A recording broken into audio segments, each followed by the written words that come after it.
My name is Cris Comerford. I am the White House executive chef. And like what Mrs. Obama said earlier, I am the first woman executive chef. And it's a really great ceiling that was broken. That was in 2005.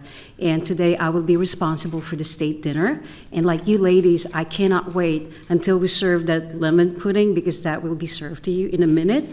But before we go there, let me talk to you about the menu for tonight. Our menu takes its inspiration from our kitchen garden. One of Mrs. Obama's great projects that she's done in the house is that little garden that we have in the South Lawn. It's about 900 square feet to begin with. Now it has grown about 1,700 square feet. And we've grown so much vegetables in there, and pretty much the things that we'll be serving at the dinner tonight takes its inspiration to what was growing out there. And even though it's wintertime in Washington, D.C., although it's been 70 degrees outside, we have been growing a lot of vegetables. The salad will be taken from the garden. The kale that will be served with the first course is also taken from the garden. So let me just run by you what we were serving tonight. The first course is a halibut that came from Alaska, and it will be served with a braised kale that we just picked yesterday, and we had like chefs out there that were digging the ground and pretty much like working diligently and very hard to make sure that what we have tonight will be fresh and it just came from the farm. It just came from the backyard, which is kind of cool. And then our second course is a kitchen garden salad. Very, very simple, just crisp lettuces. We have some spring varietals that came out, during the warm weeks that we had. So some of this will be incorporated to this menu tonight.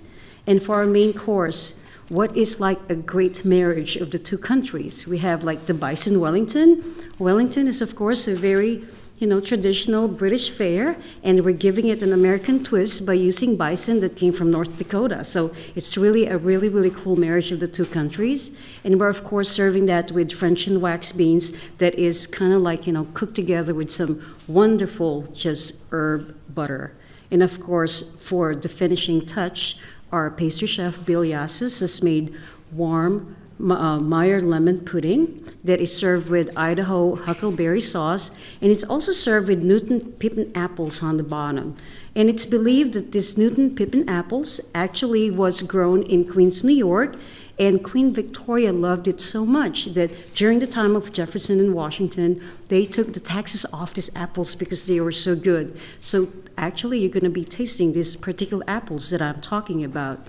So in essence, like in a state dinner like tonight, we're not trying to cook British food, but what the Americans will do is that we'll give you the best of American hospitality by incorporating things that are indicative to England and then giving it a little American nod and an American twist. So it's a really good pairing of both countries because politics divide men, but food really unites them.